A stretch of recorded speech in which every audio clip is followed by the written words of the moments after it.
Untuk menjawab pertanyaan nomor 1, secara umum sebenarnya seorang farmasis ataupun apoteker itu memanfaatkan pengetahuan ilmiah mereka itu untuk mengembangkan keterampilan yang diperlukan dalam kegiatan seperti memformulasikan suatu sedan obat, peracikan, memberikan konsultasi kepada pasien, penjualan tentang obat-obatan, izin edar obat-obatan bagaimana.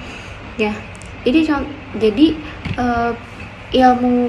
ilmu itu untuk mengembangkan keterampilan seorang farmasis dalam menjalankan perannya sebagai seorang apoteker.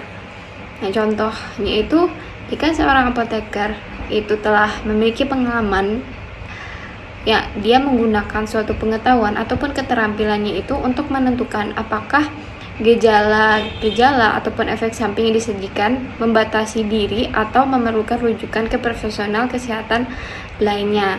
Sebaliknya, jika seandainya kita berfokus terhadap pengetahuan dengan melibatkan pengetahuan terperinci tentang hal tertentu, dan meskipun ini membantu, tapi realitanya kita memiliki keterbatasan. Jadi di sini maksudnya, walaupun kita itu memiliki pengetahuan tanpa adanya pengalaman, maka jika dikaitkan dengan adanya studi kasus,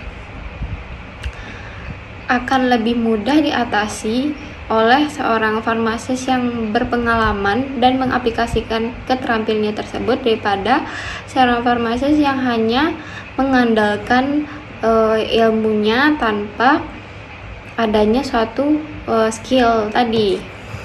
Contoh lain misalnya ketika seorang apoteker dalam mengambil keputusan etis, misal dalam mengeluarkan obat dengan resep atau tanpa resep dalam keadaan darurat, ataupun melaporkan adanya suatu oknum yang menyalahgunakan suatu obat kepada suatu klien ataupun kolega.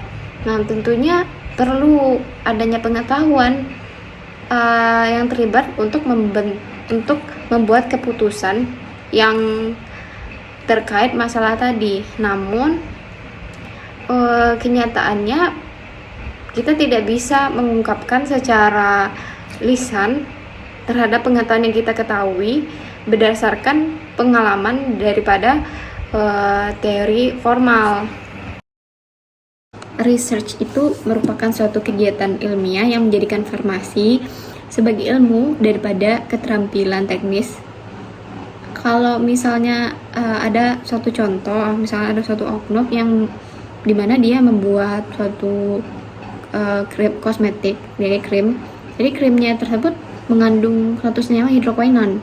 Nah, kita ketahui kalau hidrokuinon itu kan tidak baik kalau misalnya digunakan dalam produk kecantikan, karena bisa merusak kulit kita dan juga bisa dalam periode lama itu bisa menyebabkan kanker. Dan dari situ kita ketahui bahwasanya emang dalam peracikan itu emang butuh teori, emang butuh ilmu. Jadi dari ilmu tersebut kita bisa mengembangkan keterampilan kita jadi seorang farmasis, bagaimana cara membuat obat yang baik. Nah, kalau misalnya kita tahu bahwasanya hidrokuinon itu merupakan senyawa yang tidak baik, tidak boleh dimasukkan dalam pembuatan kosmetik, tentu kita dalam peracikan tidak akan menambahkan hidrokuinon. Nah, makanya farmasi itu bukan sekedar ilmu, tetapi juga ada keterampilan teknisnya juga. Makanya perlu adanya research. Jadi penelitian inilah yang nanti akan bisa mengembangkan ilmu kita, kemudian menambah wawasan kita terkait bagaimana cara memecahkan case-case yang emang butuh solving. Kemudian dan juga dalam research ini juga bisa menjadi promoting, jadi mempromosikan bagaimana tingkat kesehatan, kemudian taraf kesejahteraan masyarakat itu seperti apa. Dan juga dengan ada research ini kan bisa mengembangkan